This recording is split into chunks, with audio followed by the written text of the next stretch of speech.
ये क्या होता है और इसका फ़ायदा क्या है? पीआरपी का एब्रीवेशन है प्लेटलेट्स रिच प्लाज्मा, जो कि कोलेजन की प्रोडक्शन करवाता है और ये बहुत ही अच्छा ट्रीटमेंट है और नेचुरली एंटी एजिंग के लिए बहुत बेस्ट है। ठीक है, ये टेम्परेरी रिजल्ट देता है नो या नो नो, परमानेंट? ये टेम्परेरी रिजल्ट नहीं देता। मैंने इसलिए आपको बताया कि ये एक नेचुरल ट्रीटमेंट है, ठीक है, जो कि आपकी कोलेजन की प्रोडक्शन करवाता है। और नेचुरली जब ये आपका किस एज में करवाना चाहिए? ये आप तकरीबन 25 के बाद करवा सकते हैं, ठीक है, क्योंकि ऑब्वियसली एजिंग आपको हल्की हल्की 30s में या 25 के बाद वाली एज में आप जल्दी करवाना स्टार्ट कर दे तो बेहतर है। कोलेजन की प्रोडक्शन होती है और कोलेजन एक प्रोटीन है जो कि आपकी स्किन को टाइटन अप करता है, वो नेचुरली प्रोडक्शन होती है जिसकी वजह से आपकी एंटी एजिंग होती है और ये दोबारा से नहीं करवाना पड़ता। ठीक है, आपके नज़दीक जो ओवर रेटेड ट्रीटमेंट है वो क्या है? Overrated treatment Botox fillers ही हैं।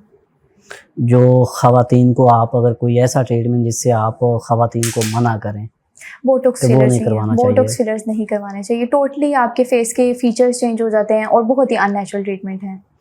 कोई ऐसा ये जो आप हमने ये वाइटनिंग इंजेक्शन की भी बात की थी, क्या ये आप अपने घर वालों को भी रिकमेंड करती हैं या अपने घर वालों को, अपनी फैमिली को आप रोकेंगी? नहीं नहीं, मैं उनको भी रिकमेंड करूंगी, अगर उनको नीड होगी तो मैं करूंगी। और आपको मैं एक और बात बताऊं, जो ग्लूटाथायोन है ना, वो सिर्फ वाइटनिंग के लिए नहीं है। मैंने पहले भी मेंशन किया है कि वो डिटॉक्सिफाई करता है। ठीक है, मैं भी लगवा सकती हूँ, आप भी उसको लगवा सकते हैं। ठीक है, और आपकी बॉडी में जितने भी टॉक्सिन्स हैं, जितने भी केमिकल्स हैं जो कि हार्मफुल्स हैं, वो उसको डिटॉक्सिफाई करेगा। 6 to 7 मंथ्स के लिए आप भी उसको लगा सकते हैं। ठीक है, सही।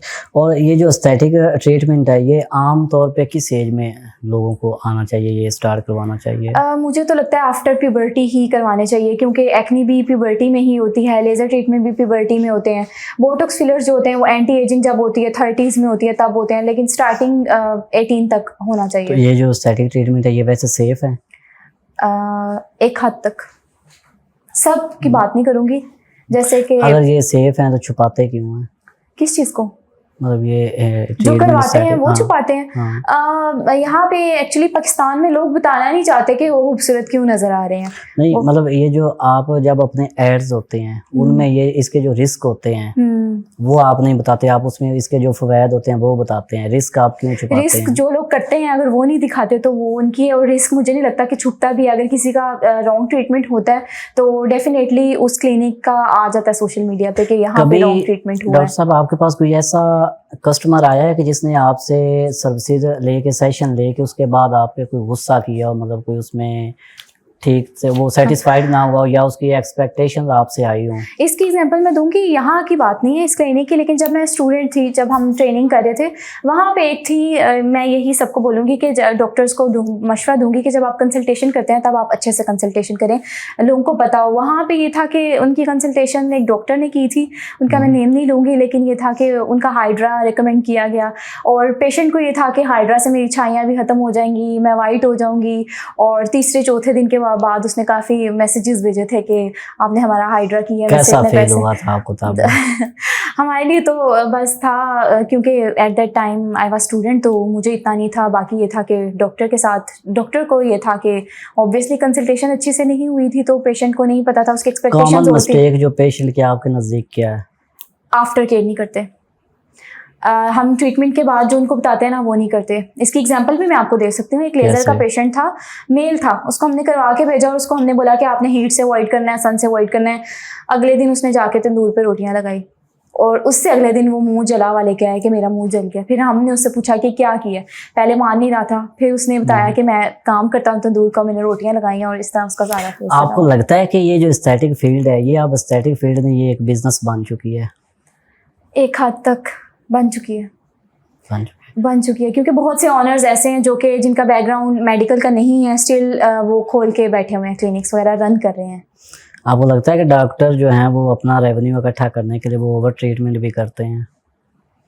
ये अच्छी बात है कि अगर आप नहीं, किसी का ओवर ट्रीटमेंट का उसको जरूरत ही नहीं है तो आप नहीं, अच्छा उस हिसाब से करें। नहीं नहीं, ये पहले हमारी बात हो चुकी है। आपने बोला है, पहले भी आपने सवाल पूछा था कि आप उसको कुछ एक्स्ट्रा ट्रीटमेंट देते हैं। मैंने बता दिया था कि अगर हमें लग रहा है कि उसको ट्रीटमेंट की जरूरत है हम करते हैं, अदरवाइज हम लोग नहीं करते, जस्ट कंसल्टेशन करते हैं।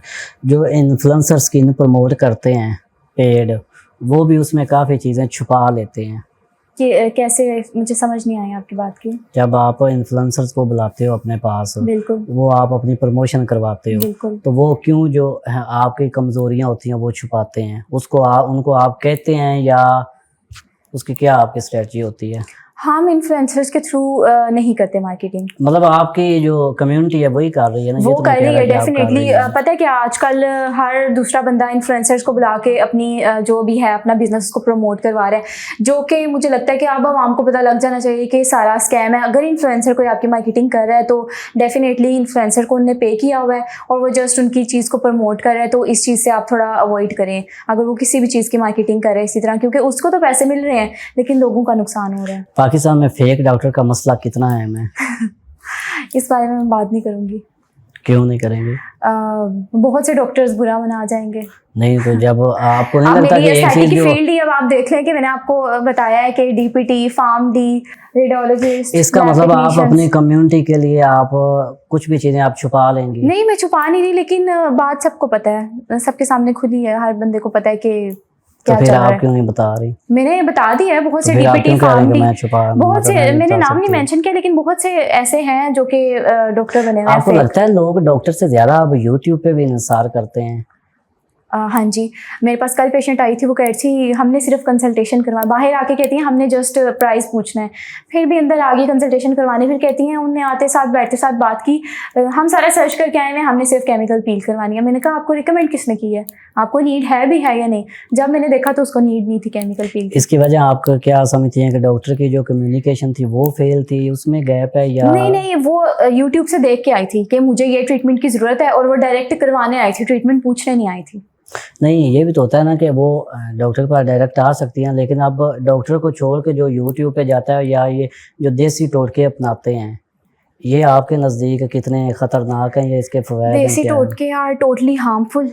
बहुत से टोटके हैं, लोग लेमन लगाते हैं अपने फेस पे, वो बेकिंग लेमन का सोडा, स्वाद, ये लेमन लगाना फेस पे, ये आपके ख्याल से इसका फ़ायदा है या बहुत साइड नुकसान है? इफेक्ट है। लेमन की एक डिफरेंट पीएच है, आपकी स्किन एक डिफरेंट पीएच है। जैसे ही आप लेमन तो लगाते हैं, आजकल हर दूसरी फीमेल जो है वो ये लेमन लगा अब रही तो है। मुझे लगता है कि इस तरह नहीं है, अब नहीं, लोगों को इतनी अवेयरनेस है कि इस तरह के टोटके वगैरह नहीं करते, लेकिन वो जो कर रहे हैं वो अपनी स्किन का सत्यानाश कर रहे हैं। इसके अलावा डॉक्टर कोई ऐसी हैबिट जो आपने डॉक्टरों में से आप कहें कि ये चेंज होनी चाहिए?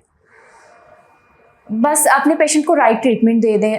कोई अगर किसी को पिगमेंटेशन है तो उसको उठा के कार्बन लेज़र ना दे दें, जो उसका बन रहा है ट्रीटमेंट आप उसको वही रिकमेंड करें। बहुत से पेशेंट मेरे पास आते हैं जो कि हमें कहते हैं हमें ये मसला था, उस डॉक्टर ने हमें ये रिकमेंड किया, तो काइंडली इस चीज़ से सबसे अवॉइड बुरी करें। जो स्किन केयर मिस्टेक है जो आपको बुरी लगी हो? मैंने आपको कोई आपके पास क्लाइंट आया हो तो आपने उसको समझाया हो, लेकिन उसने जो स्किन की केयर है वो उस हिसाब से नहीं की, तो और आपको इतना बुरा लगा हो? लोग रेटिनोल का बहुत बेतहाशा यूज़ कर रहे होते हैं और उनको पता नहीं होता कि हमने किस तरीके से यूज़ करना तो है। जब आप अपने क्लाइंट्स को कहती हैं कि ये आपने करना और वो उस पर नहीं मतलब अमल करते, तो